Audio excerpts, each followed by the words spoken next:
नमस्कार बच्चों, स्वागत आप सभी का हमारे YouTube चैनल वीएस उपाध्याय पर। मैं विकास शर्मा आपको बीएससी फाइनल की फिजिक्स शुरू करवा रहा हूँ।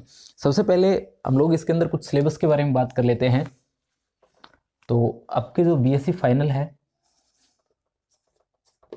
बीएससी थर्ड ईयर, ठीक है, फाइनल ईयर जो आपका है, इसकी अगर सिलेबस की बात की जाए तो आपको पता है कि आपके 3 पेपर हैं, फर्स्ट, सेकेंड और थर्ड। ठीक है, आपका जो फर्स्ट पेपर है ये क्वांटम फिजिक्स का है और सेकंड पेपर जो है आपका नाभिकीय भौतिक प्लस ठोस भौतिकी का है। ठीक है, और अपने पढ़ने वाले हैं तीसरा पेपर जो आपका इलेक्ट्रॉनिक्स का है।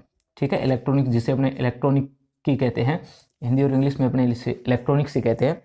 और आपकी जो क्वांटम है इसमें टोटल 5 यूनिट्स आपके क्वांटम की, 5 यूनिट्स, और नाभिक के आपके 3 और ठोस की 2, और दोनों मिलकर के आपकी 5 यूनिट्स बनती है। और बात की जाए अगर इलेक्ट्रॉनिक्स की जो अपने पढ़ने वाले हैं तो इसमें टोटल आपकी 5 यूनिट्स है। तो इलेक्ट्रॉनिक्स तो अपने पढ़ ही रहे हैं, उससे पहले कुछ एक बातें इन दोनों पेपर्स की कर लेते हैं। तो आपकी जो क्वांटम फिजिक्स है इसकी टोटल 5 यूनिट है।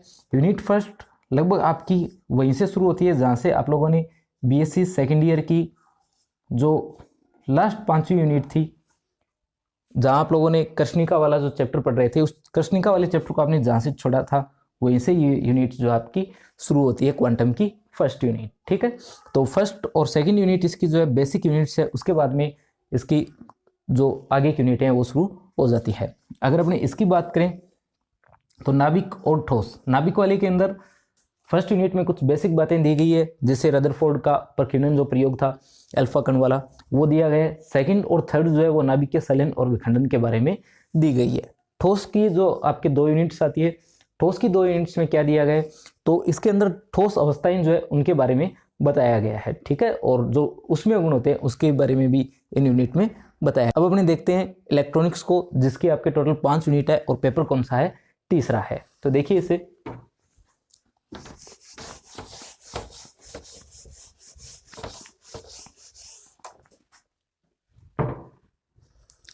आपका ये जो पेपर थर्ड है इलेक्ट्रॉनिक्स का,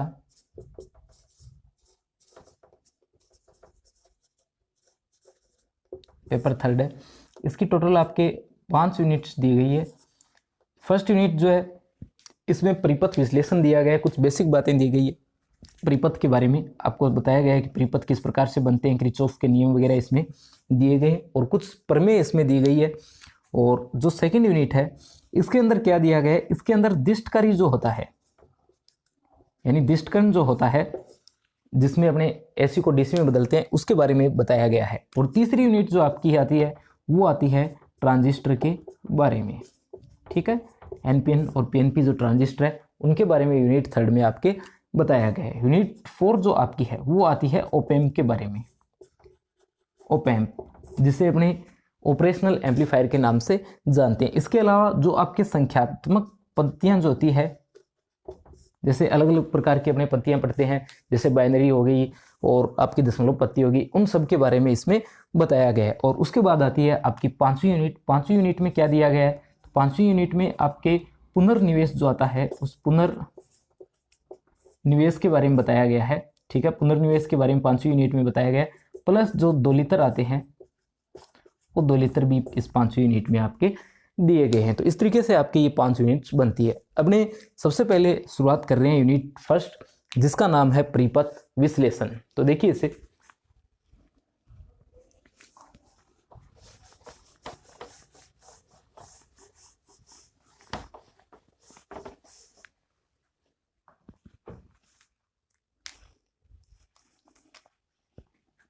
अपने शुरू कर रहे हैं यूनिट फर्स्ट। ठीक है, और पेपर की अगर बात की जाए तो पेपर आप लोगों का ये कौन सा है, तो पेपर आप लोगों का ये तीसरा है।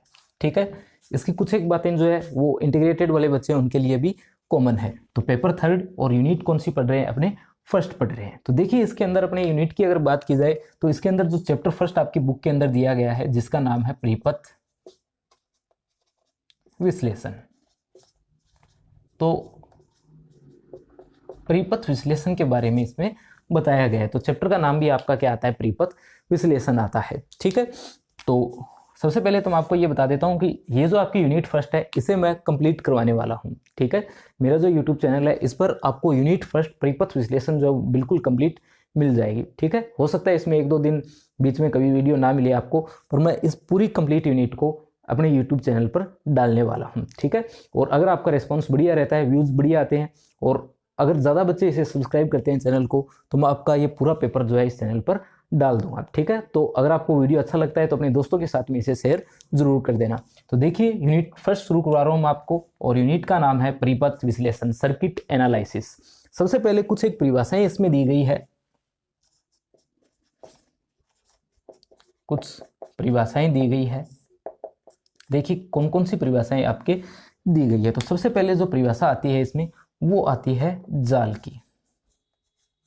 सबसे पहले जो परिभाषा दी गई है वो किसकी दी गई है, तो सबसे पहले परिभाषा आपके दी गई है जाल की। परिपथ का जो समूह होता है, परिपथों के समूह को अपने किस नाम से जानते हैं, जाल के नाम से जानते हैं। तो अगर आपसे पूछा जाए जाल किसे कहते हैं, तो परिपथों का समूह क्या कहलाता है, जाल कहलाता है। यानी जाल क्या होता है, विभिन्न चालक अवयवों से मिलकर के बना हुआ परिपथों का समूह होता है। चालकों अवयव कौन कौन से, जैसे आपकी इसमें बहुत सारे अवयव आते हैं, जैसे संधारित्र हो गया, प्रेरकत्व हो गया, प्रतिरोध हो गया, बैटरीज वगैरह होगी। ये सभी जब आपस में मिल जाते हैं, इनका जो परिपथ का समूह बनता है, उस समूह को अपने किस नाम से जानते हैं, जाल के नाम से जानते हैं। जैसे अगर अपने एक छोटा सा डायग्राम इसमें बनाए, तो इस तरीके का डायग्राम आप लोग इसमें बना सकते हो। ठीक है,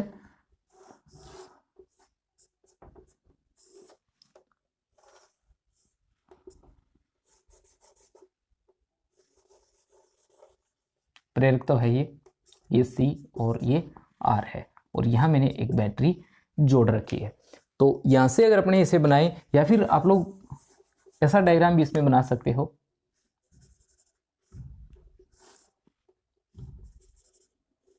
अगर विभिन्न चालक अवयवों के साथ में आप इसे बनाना चाहते हो तो इसी डायग्राम से मैं बहुत सारी बातें आपको एक्सप्लेन कर दूंगा। ठीक है, ये बैटरी जोड़ी गई है E, ये क्या है, एक बैटरी E है। तो ये जो आपको सामने दिखाई दे रहा है ये क्या है, एक परिपथ है। A B C D E, वैसे E का इसका कोई मतलब रहेगा नहीं, E F और G। ठीक, तो ये जो बिल्कुल कंप्लीट डायग्राम आपको सामने दिख रहा है, इसी को अपने क्या कहते हैं, इसी को अपने परिपथों का समूह कहते हैं। और ये परिपथों का समूह जो है वो किस नाम से जाना जाता है, जाल के नाम से जाना जाता है। जैसे ये एक परिपथ, ये एक परिपथ, और ये क्या हो गया, एक परिपथ हो गया, और ये परिपथों का समूह मिलकर के क्या बनाता है, एक जाल बनाता है। तो सामने जो आपको डायग्राम दिख रहा है ये किसका है, जाल का है, जिसे अपने क्या कहते हैं, नेटवर्क कहते हैं। तो ये नेटवर्क या जाल है। ठीक है, तो परिपथों का समूह क्या कहलाता है, अपना जाल कहलाता है। आप लोग कोई भी डायग्राम इसके अंदर बना सकते हो, मैंने एक बेसिक डायग्राम आपका बनाया है। जाल का मतलब हो गया कंप्लीट परिपथ आपका। जो भी आप परिपथ बनाते हो, जितने भी परिपथ आप लोग बनाते हो, उसे अगर कंप्लीट देखोगे आप लोग तो उसे किस नाम से जानते हैं, अपने जाल के नाम से जानते हैं। एक इसमें परिभाषा आती है शाखा की, शाखा। तो देखिए शाखा अपने किसे कहेंगे, परिपथ का वह भाग जहां धारा का मान क्या रहता है, नियत रहता है। परिपथ के जिस भाग में धारा का मान नियत रहता है, तो परिपथ के जिस भाग में धारा का मान नियत रहता है, परिपथ के जिस भाग में धारा का मान नियत रहता है, उसे किस नाम से जानते हैं, अपने शाखा के नाम से जानते हैं। जैसे ए से बी तक अगर आप लोग देखो, तो यहां से करंट निकला और यहां पहुंचा ए और बी। तो ए से बी तक जब वो जा रहा है, ए से बी तक, तो आप लोग देख सकते हो यहां पर करंट कभी भी डिवाइड नहीं हो रहा। ए से बी तक कहीं भी डिवाइड नहीं हो रहा। बी पर जाकर के दो पार्टों में जा रहा है, एक पार्ट सी की ओर जा रहा है, दूसरा पार्ट इसका किस ओर जा रहा है, एफ की ओर जा रहा है। परंतु ए से बी तक का जो पार्ट है, यहां आपका करंट या धारा जो अपने हैं वो क्या रहती है, नियत रहती है। तो ये क्या कहलाती है, एक शाखा कहलाती है। उसके बाद में देखिए बी से सी तक, यानी बी पर दो पार्ट में बंट गया, एक सी की ओर चला गया, एक एफ की ओर चला गया। परंतु बी से सी तक का जो पार्ट है, यहां आप लोग देख सकते हो धारा का मान क्या है, नियत है। बी से सी तक धारा का मान क्या है, नियत है। तो बी सी क्या है, एक अन्य शाखा है। इसी तरीके से बी एफ जो आपने बनाया, यहाँ भी धारा का मान क्या है, नियत है। तो बी एफ ये भी क्या है, एक शाखा है। इसी तरीके से ये भी एक शाखा है। देखिए ये आगे से आगे चलती जाएगी शाखा, क्योंकि यहाँ पर कुछ है नहीं, बीच में कोई अपने अवयव जोड़ा ही नहीं है जहाँ ऊर्जा की क्या हो, अपने आनी हो, तो सीधा ये यहाँ तक जाकर के क्या बन जाता है, एक शाखा बन जाता है। तो इस तरीके से शाखा किसे कहोगे, परिपथ का वह भाग जिसमें धारा का मान नियत रहता है, क्या कहलाता है, शाखा कहलाता है। यहाँ A B, B F, B C, C E, ये सारी क्या है, शाखाएं हैं। इसके बाद में आपका आता है नेक्स्ट पॉइंट, जिसे अपने कहते हैं संधि, जिसे अपने किस नाम से जानते हैं, संधि के नाम से जानते हैं। ठीक है, और संधि के साथ साथ इसी में अपने पढ़ लेते हैं नोड को, इसी में अपने किसको पढ़ लेते हैं, नोड को पढ़ लेते हैं। ठीक है, देखिए आप लोग ये सोचो, एक संधि होता है, एक नोड होता है। दोनों की अगर इंग्लिश टर्म देखो तो इसका मतलब ये नहीं है कि संधि को इंग्लिश में नोड कहते हैं, ऐसा नहीं है। नोड को हिंदी और इंग्लिश दोनों में नोड कहते हैं, और संधि को इंग्लिश में अपने जंक्शन के नाम से जानते हैं। तो संधि को इंग्लिश में जंक्शन कहते हैं और नोड को नोड ही कहते हैं। ठीक है, शाखा को अपने इंग्लिश में ब्रांच कहते हैं, और जाल को मैंने आपको बता दिया नेटवर्क कहते हैं। तो संधि या नोड, संधि या नोड का क्या मतलब है, तो जहां दो या दो से अधिक शाखाएं मिलती है। नोड को पहले बता रहा हूं, जहां दो या दो से अधिक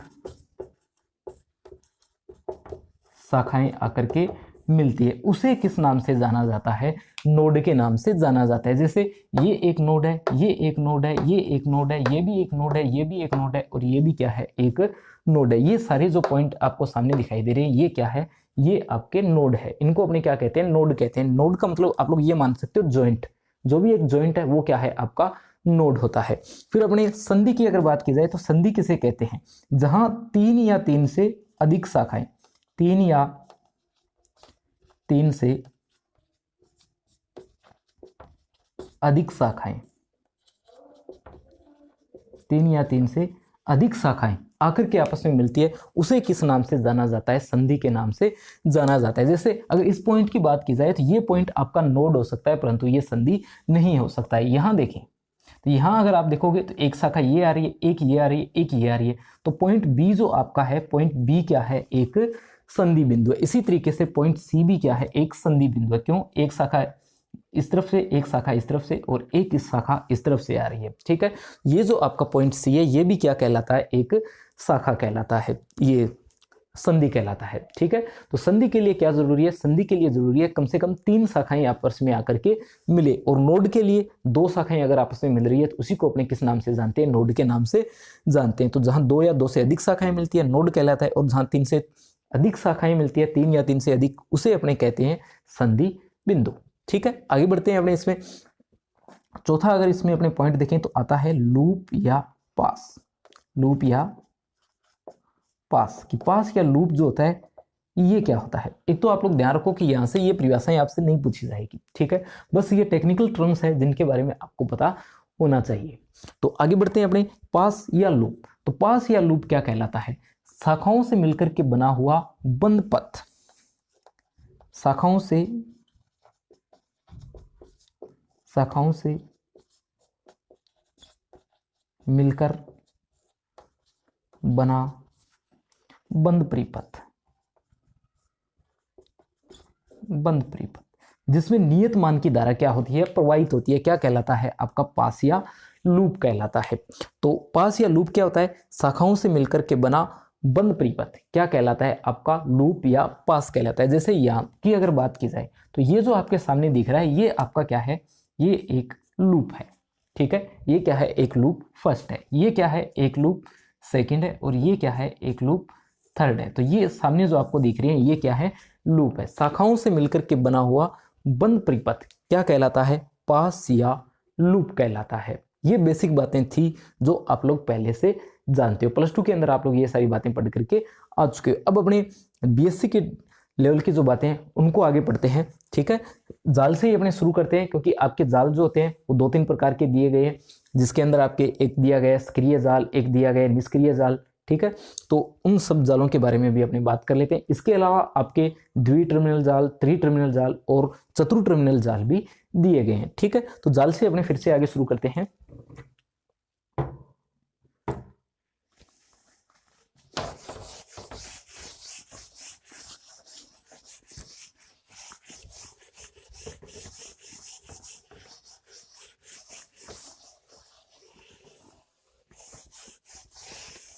देखिए आगे, जाल से आगे अपने शुरू कर रहे हैं। तो जाल के बारे में मैंने आपको बताया था कि परिपथों का समूह जो है वो क्या कहलाता है, जाल कहलाता है। यदि किसी जाल में, यदि जाल में ऊर्जा स्रोत उपस्थित हो, यदि किसी जाल में ऊर्जा स्रोत उपस्थित हो तो उसे अपने क्या कहते हैं, तो उसे अपने जाना जाता है सक्रिय जाल के नाम से। उसे अपने क्या कहते हैं, सक्रिय जाल कहते हैं। ठीक है, देखिए अब जो मैं आपको बातें बता रहा हूं यहां से आपसे प्रश्न पूछा जा सकता है, और अगर नहीं भी पूछा जाता है तो कम से कम इन बातों के बारे में आपको पता होना चाहिए, क्योंकि आगे आप लोग जब यूनिट पढ़ने वाले हो तो उसके अंदर सीधा नाम आएगा सक्रिय जाल, निष्क्रिय जाल, चतुर टर्मिनल जाल, 3 टर्मिनल जाल, तो आपको ये पता होना चाहिए। तो जाल में यदि ऊर्जा स्रोत उपस्थित है तो उसे अपने किस नाम से जानते हैं, सक्रिय जाल के नाम से जानते हैं। यदि जाल में ऊर्जा स्रोत उपस्थित ना हो, अगर जाल में ऊर्जा स्रोत उपस्थित ना हो तो उसे अपने किस नाम से जानते हैं, उसे हम लोग जानते हैं निष्क्रिय जाल के नाम से। ठीक है, उसे अपने किस नाम से जाना जाता है, उसे जाना जाता है निष्क्रिय जाल के नाम से। अब देखिए आगे, अगर किसी जाल में 2 सुस्पष्ट टर्मिनल हो, 2 सुस्पष्ट टर्मिनल युग्म उपस्थित हो, 2 सुस्पष्ट टर्मिनल युग्म उपस्थित हो तो उसे अपने जाना जाता है चतुर टर्मिनल जाल के नाम से। उसे अपने किस नाम से जानते हैं, चतुर टर्मिनल जाल के नाम से जानते हैं। युग्म की बात कर रहा हूं मैं, युग्म का मतलब हो गया 2 सुस्पष्ट जो टर्मिनल है उनके युग्म होने चाहिए, यानी 2 होने चाहिए आपके पास में निवेश और 2 ही होने चाहिए निर्गम, 2 इनपुट और 2 आउटपुट अगर किसी जाल में हो तो उसे जाना जाता है चतुर टर्मिनल जाल के नाम से। जैसे ये अपनी क्या है, एक जाल है, तो यहां आप लोग देख सकते हो 2 इनपुट है और 2 ही क्या है, आउटपुट है। तो युग्म में एक इनपुट का युग्म है और एक आउटपुट का आपके पास में युग्म है, तो 2 पेयर आपके पास में, एक इनपुट का और एक आउटपुट का। तो यहां आप लोग देख सकते हो 2 सुस्पष्ट युग्म आपके पास में टर्मिनलों के हैं, तो इसे कहते हैं चतुर टर्मिनल जाल, यानी 4 इसमें टर्मिनल आ रहे हैं, 2 इनपुट के और 2 ही किसके, आउटपुट के। इसे किस नाम से जाना जाता है, चतुर टर्मिनल जाल के नाम से जाना जाता है। यहां देखिए आप लोग, ये जो बॉक्स बनाया गया है, बॉक्स का मतलब है कि यहां पर बहुत बड़ा एक परिपथ आने वाला था, इसकी जगह क्या आने वाला था, एक परिपथ आने वाला था, जिसके अंदर कुछ भी लगा हुआ हो सकता है, पर अपने उसे किससे दर्शाया, एक बॉक्स से दर्शा दिया है। इसके बाद में आपको पता होना चाहिए, एक होता है त्रि टर्मिनल जाल, त्रि टर्मिनल जाल। ठीक है, त्रि टर्मिनल जाल का क्या मतलब है, अगर अपने यहां जो ये डायग्राम बनाया है इसमें से 2 टर्मिनल जो है उनको अपने इस प्रकार से क्या कर दें, शॉर्ट सर्किट कर दें, यानी आपका एक जो युग्म है उनमें से, जैसे ये जो आपकी टर्मिनल है इस साइड का ए का, ये इनपुट और आउटपुट में क्या है, कॉमन है, तो एक टर्मिनल आपका क्या है, इसमें कॉमन है। ये देखिए ये वाला टर्मिनल इनपुट में भी है और ये सेम टर्मिनल जो है वो किस में है, आउटपुट में है। तो इसे अपने किस नाम से जानते हैं, त्रि टर्मिनल जाल के नाम से जानते हैं। एक आपके इसमें आता है द्वि टर्मिनल जाल, क्या आता है, द्वि टर्मिनल जाल। द्वि टर्मिनल में क्या होगा कि एक युग्म जो है, अब की बार एक युग्म जो है वो क्या होगा, लघुपथित होगा। ठीक है, तो यहां एक युग्म को अपने क्या कर दिया है, लघुपथित कर दिया है, तो ये एक और ये भी एक, और आउटपुट का जो युग्म था इसे अपने क्या कर दिया है, लघुपथित कर दिया है। तो यहां आप लोग देख सकते हो सिर्फ 2 टर्मिनल है, यहाँ 1 2 ये दोनों में ही है, इनपुट आउटपुट में, और तीसरा ये, तो ये 3 टर्मिनल है, यहाँ 2 इनपुट में 2 आउटपुट में, तो ये चतुर टर्मिनल आपका जाल है। तो ये सारी बातें थी जाल के बारे में। जाल का क्या मतलब है, परिपथों का समूह है जो है उसी को अपने किस नाम से जानते हैं, जाल के नाम से जानते हैं। और यदि जाल में ऊर्जा स्रोत उपस्थित हो तो उसे सक्रिय जाल, अगर ना हो तो उसे निष्क्रिय जाल। और अगर 2 सुस्पष्ट टर्मिनल आपके इनपुट में और 2 ही किस में हो, आउटपुट में हो, यानी 2 युग्म यदि हो दो सुस्पष्ट टर्मिनलों के क्या हो, युग्म हो, युग्म रूप में उपस्थित हो तो उसे चतुर टर्मिनल जाल कहते हैं। दो इनपुट में, दो आउटपुट में। इसी तरीके से त्रि टर्मिनल जाल, दो तो ये टर्मिनल आगे और एक टर्मिनल इसमें आपका क्या है, उभयनिष्ठ है। यहाँ देखिए एक युग्म जो है इसे अपने उभयनिष्ठ कर दिया, एक एक केस में है, इनपुट में है, तो ये अपने किस नाम से जाना जाता है, द्वि टर्मिनल जाल के नाम से जाना जाता है। आगे देखिए इसमें कुछ परिभाषाएं आपकी और आती है, एक तो जिसमें आती है स्रोत की और एक आती है इसके अंदर प्रतिबाधाओं की। ठीक है, तो आगे देखिए अपने इसमें स्रोत को।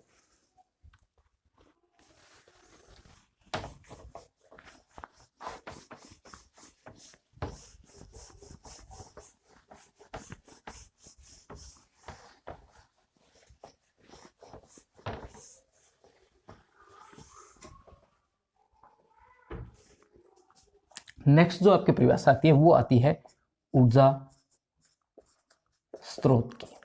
ठीक है, एनर्जी सोर्स आपके पास में क्या क्या हो सकते हैं, तो सोर्स यानी स्रोत जो आपके पास में क्या हो सकते हैं। आपको पता है कोई भी परिपथ है, अगर उसमें ऊर्जा स्रोत नहीं लगा होगा तो अपने वो कोई काम का नहीं है। तो ऊर्जा स्रोत लगा करके अपने क्या करते हैं, किसी परिपथ को काम में लेते हैं। तो ऊर्जा स्रोत अपने दो प्रकार के काम में आते हैं। एक तो आपके आता है वोल्टता स्रोत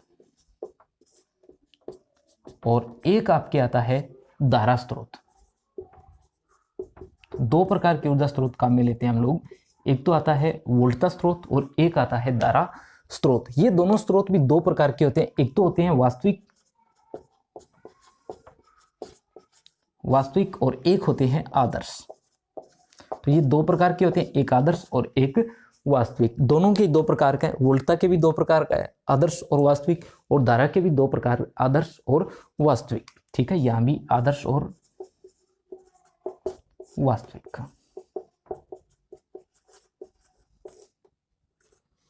तो दो प्रकार के ऊर्जा स्रोत आपको पढ़ने होंगे इसमें, एक तो वोल्टता का और एक धारा का। दोनों दो दो प्रकार के, आदर्श और वास्तविक, आदर्श और वास्तविक। ठीक है, ये भी दो प्रकार का है यहाँ, और ये वाला जो है ये भी आपके दो प्रकार का है। सबसे पहले अपने वोल्टता स्रोत को देखते हैं। तो वोल्टता स्रोत, एक तो आपको पता लग गया हो गया कि वोल्टता स्रोत आपको क्या देगा, वोल्टेज देगा, और धारा स्रोत आपको करंट देगा। तो वोल्टता स्रोत जो है इसके अंदर सबसे पहले आदर्श वोल्टता स्रोत को अपने देखते हैं। तो आदर्श वोल्टता स्रोत, आदर्श वोल्टता स्रोत, देखो यहां से सिर्फ आपको परिभाषाएं याद रखनी है, डेरिवेशन वगैरह कुछ भी नहीं है, ना ही यहां से एग्जाम में प्रश्न पूछा जाएगा। परिभाषाएं हो सकता है आप लोगों से पूछी जाए, तो परिभाषा के लिए आप लोग बस इसे याद रख सकते हो। इसके अलावा मैं आपको बता दूं कि जो आपके छोटे प्रश्न आते हैं 1.5 नंबर के, उसके लिए आपकी ये जो यूनिट है उसमें बहुत सारे टॉपिक्स हैं, वहाँ से प्रश्न पूछे जाएंगे। अगर एग्जामिनर प्रश्न पूछना यहाँ से चाहे तो वैसे कोई प्रश्न यहाँ से बनेगा नहीं, क्योंकि इनसे इंपॉर्टेंट बातें आगे आने वाली है, जैसे किरचॉफ के नियम आने वाले हैं, 6 प्रमेय आपके पास में आने वाले हैं, उनके कथन आने वाले हैं, टी और पाई रूपांतरण आने वाले हैं, उनके फॉर्मूले आने वाले हैं। तो इनसे इंपॉर्टेंट बातें आगे आने वाले चैप्टर जो है आपका बचा हुआ उसके अंदर आ जाएगी। तो आदर्श वोल्टता स्रोत को देखिए क्या होता है। आदर्श वोल्टता स्रोत, आदर्श वोल्टता स्रोत वो होता है जिस वोल्टता स्रोत का आंतरिक प्रतिरोध या आंतरिक लोड या आप लोग बोल सकते हो आंतरिक प्रतिबाधा, आंतरिक लोड या आंतरिक प्रतिबाधा, जिसे अपने Z इनपुट के नाम से जानते हैं। अगर आंतरिक लोड या आंतरिक प्रतिबाधा Z इनपुट जिसे अपने कहते हैं वो उपस्थित ना हो, अगर वोल्टता स्रोत में आंतरिक प्रतिबाधा उपस्थित ना हो, देखिए प्रतिबाधा वगैरह आपकी 12वीं क्लास की टर्म्स है और इनसे जुड़ा हुआ वीडियो आपको मेरे चैनल पर मिल जाएगा अगर आप लोग इन्हें जानना चाहो कि ये आपके प्रतिबाधा क्या होती है, इंपेडेंस जिसे कहते हैं। तो आंतरिक लोड या आंतरिक प्रतिबाधा अगर किसी वोल्टता स्रोत में उपस्थित ना हो तो वो स्रोत क्या कहलाता है, आदर्श वोल्टता स्रोत कहलाता है। इसके अलावा क्या जरूरी है, इसके अलावा जरूरी है कि जो बाह्य लोड है, बाह्य लोड इसके किसी भी मान पर ये क्या करेगा, नियत वोल्टता देगा। ये क्या करेगा, वोल्टता देगा, पर कैसी वोल्टता देगा, ये नियत वोल्टता देगा। इसका मतलब ये होगा कि आपके पास में जो आदर्श वोल्टता स्रोत है उससे आप लोग चाहे कितनी ज्यादा वोल्टेज ले लो, जो वो वोल्टेज दे रहा है वो नियत मान की वोल्टेज आपको देगा। ठीक है, यानी बाह्य लोड जो है उसके मान में अगर आप लोग परिवर्तन कर देते हो तो वो जो वोल्टेज दे रहा है उसमें कोई फर्क नहीं आएगा, नियत वोल्टता देगा। तथा जिसका आंतरिक लोड या आंतरिक प्रतिबाधा उपस्थित ना हो उसे अपने किस नाम से जानते हैं, उसे अपने जानते हैं आदर्श वोल्टता स्रोत के नाम से। परंतु व्यवहारिक जीवन में ऐसा संभव नहीं है। ठीक है, व्यवहारिक जीवन में ऐसा संभव नहीं है। व्यवहारिक जीवन में आपके जो स्रोत होते हैं वो कौन से होते हैं, वास्तविक स्रोत होते हैं। अगर आप लोग क्या करते हो, किसी भी वोल्टता स्रोत से वोल्टेज लेते हो और लोड वोल्टेज जो है उसमें परिवर्तन करते हो, यानी आप लोग जो वोल्टेज ले रहे हो उसको आप लोग बढ़ा देते हो या कम कर देते हो, तो जैसे ही आप लोग लोड वोल्टेज को परिवर्तित करते हो तो जो वोल्टेज वो दे रहा है उसके मान में क्या आ जाता है, परिवर्तन आ जाता है। उसे अपने किस नाम से जानते हैं, वास्तविक वोल्टता स्रोत के नाम से जानते हैं। और यहाँ आंतरिक प्रतिबाधा जो है वो श्रेणी क्रम में उपस्थित होती है। ठीक है, श्रेणी क्रम में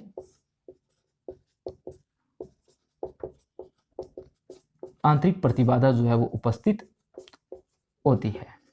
ठीक है, तो ये जो आपका स्रोत है क्या कहलाता है, वास्तविक स्रोत कहलाता है। आदर्श के लिए क्या जरूरी है, आंतरिक लोड जो है आपका क्या होना चाहिए, उपस्थित नहीं होना चाहिए, और चाहे कितनी वोल्टेज लो उसके मान में कोई फर्क नहीं आना चाहिए। परंतु वास्तविक में क्या है, वास्तविक में आंतरिक प्रतिबाधा जो है वो उपस्थित होगी, और कौन से क्रम में होगी, श्रेणी क्रम में होगी। अगर आप लोग जो वोल्टेज ले रहे हो उसका मान बढ़ा देते हो तो वो जो वोल्टेज दे रहा है वो क्या नहीं रहती, नियत नहीं रहती। इसके बाद में आपके आता है धारा स्रोत। तो देखिए धारा स्रोत,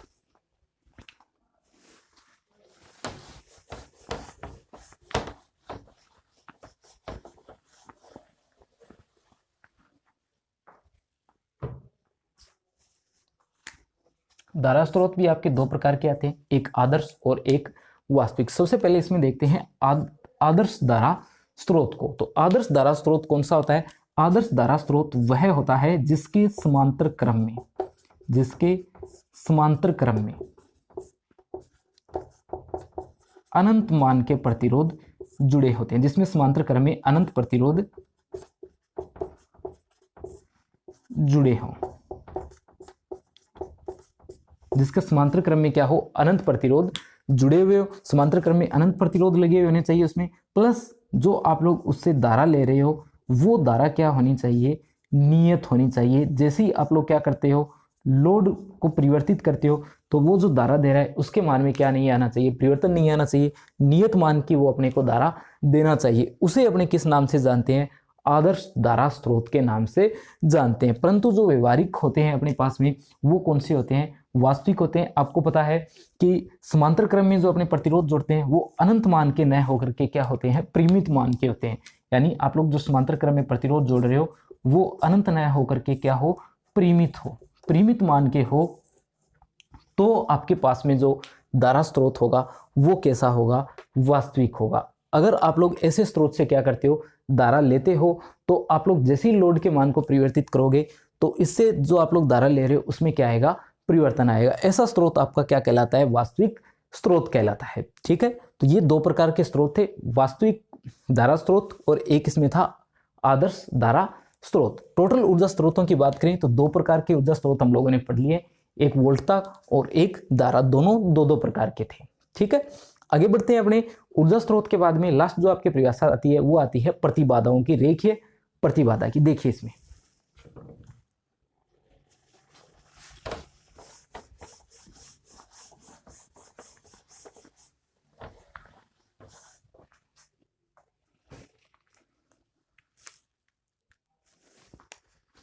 देखिए नेक्स्ट जो आपकी परिभाषा आती है वो आती है प्रतिबाधाओं की, और इसके अंदर एक तो आपके दी गई है रेखीय प्रतिबाधा और एक आपकी आती है पार्श्विक प्रतिबाधा। ठीक है, तो प्रतिबाधाओं की बात करें तो रेखीय प्रतिबाधा अगर देखें कि रेखीय प्रतिबाधा क्या होती है, यदि किसी प्रतिबाधा से प्रवाहित धारा, यदि किसी प्रतिबाधा से प्रवाहित धारा और उसके सिरों पर उत्पन्न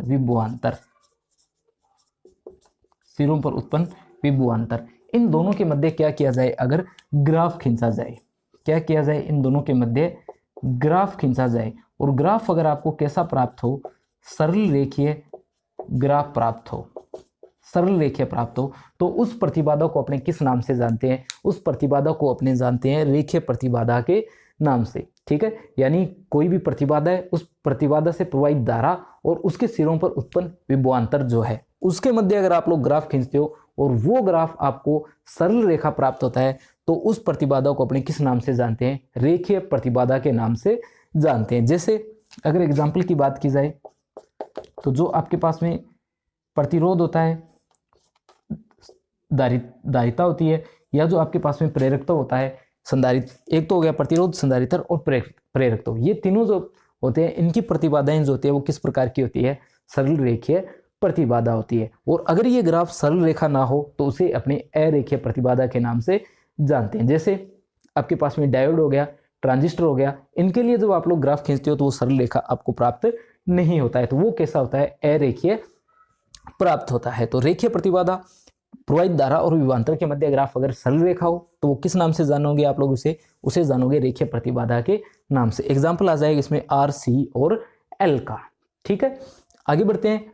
पारस्परिक जो प्रतिबाधा है इसका क्या मतलब है? यदि आप लोग क्या कर देते हो, प्रतिबाधा में प्रवाहित धारा की दिशा उल्ट देते हो, यानी प्रवाहित धारा जो है इसमें प्रवाहित धारा, इसकी अगर आप लोग क्या कर देते हो, दिशा को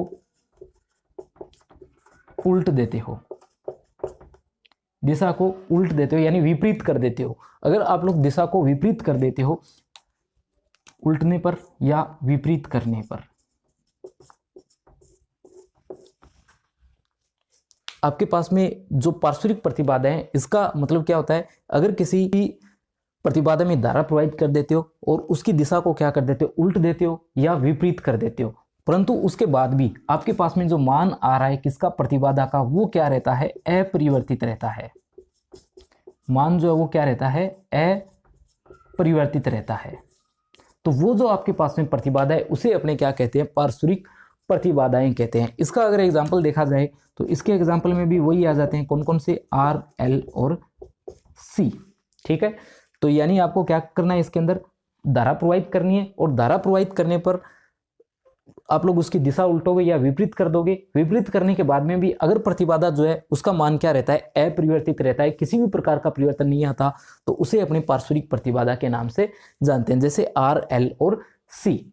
परंतु आपके पास में जो प्रतिबाधाएं होती है किसकी? डायोड की, ट्रांजिस्टर की, वो कैसे नहीं होती? पारस्परिक प्रतिबाधाएं नहीं होती है। उनमें अगर आप लोग धारा की दिशा बदल देते हो तो वो क्या हो जाती है? परिवर्तित हो जाती है। ठीक है, तो ये इसके अंदर कुछ एक परिभाषाएं आपकी आती है जो आपकी यूनिट फर्स्ट है इसके अंदर। ठीक है, इसके बाद में अपने आगे शुरू करने वाले हैं किरचॉफ के नियम, वहां से आपकी ये जो यूनिट है प्रॉपर तरीके से स्टार्ट हो जाएगी। ठीक है, इस वीडियो को ज़्यादा से ज़्यादा आप लोग शेयर कर देना जिससे मैं आपका जो नेक्स्ट वीडियो वो जल्दी बना दूं। आज का वीडियो देखने के लिए धन्यवाद।